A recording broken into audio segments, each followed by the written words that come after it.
Hello, bachcho. Let's read this question. So this question says, a system consisting of two masses connected by a massless rod lying along the x-axis is 0.4 kg masses at a distance of x2 meter, while a 0.6 kg mass is at a distance of x7 meter. Then the x coordinate of the center of mass is, ठीक है, x coordinate बताना आपको center of mass का, ठीक है। तो चलिए बच्चों, इस क्वेश्चन का की कॉन्सेप्ट आप क्या लिख सकते हैं? The key concept of this question is centre of mass लिख लीजिए, ठीक है। क्या लिख लीजिए? Centre of, this will be the key concept of this question. ये क्या हो जाएगा इस क्वेश्चन का आपका की कॉन्सेप्ट, ठीक है। अब बच्चों देखो, सेंटर ऑफ मास हम कैसे डिफाइन करते हैं? एक system consisting of two masses, ठीक है, connected by massless rod, rod massless है, ठीक है। या यहाँ पर एक आपका मास है, ठीक है। दिस इज अवर सेकंड मास, ठीक है।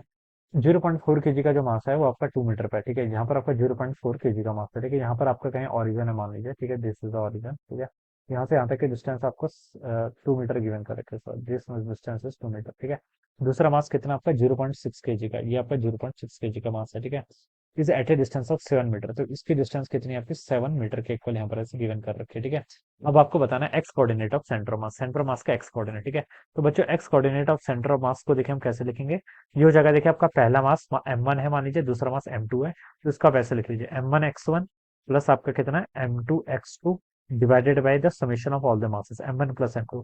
This is the formula for finding the centre of mass, centre of mass find out करने का बेसिक फॉर्मूला है, ठीक है।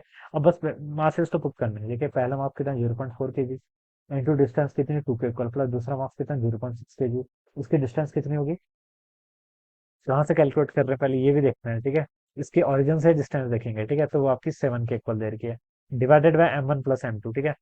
m1 प्लस m2 देखिए कितना हो जाएगा 0.4 प्लस 0.6 यानी कि 1 के इक्वल हो जाएगा, तो इसको सॉल्व करेंगे तो 0.8 प्लस आपका देखिए 4.2, ठीक है, बाई 1, तो ये आपका 5 मीटर के इक्वल हो गया, ठीक है। तो ये सेंटर ऑफ मास की डिस्टेंस कहाँ से है? ये सेंटर से 5 मीटर, यानी कि यहाँ पर कहीं होगा, ठीक है। ये जो डिस्टेंस होगी आपकी ये 5 मीटर के इक्वल होगी, ठीक है। दिस, ठीक है। So this is will be the centre of mass. X coordinate पूछा ना, कोऑर्डिनेट तो उसका 5 मीटर ही होगा, तो ए ऑप्शन क्या होगा इसका? राइट आंसर हो जाएगा, ठीक है। ऐसे लिखेंगे इसको 50। This will be the answer of this question, alright. I hope you all understood this concept. All the best and thank you.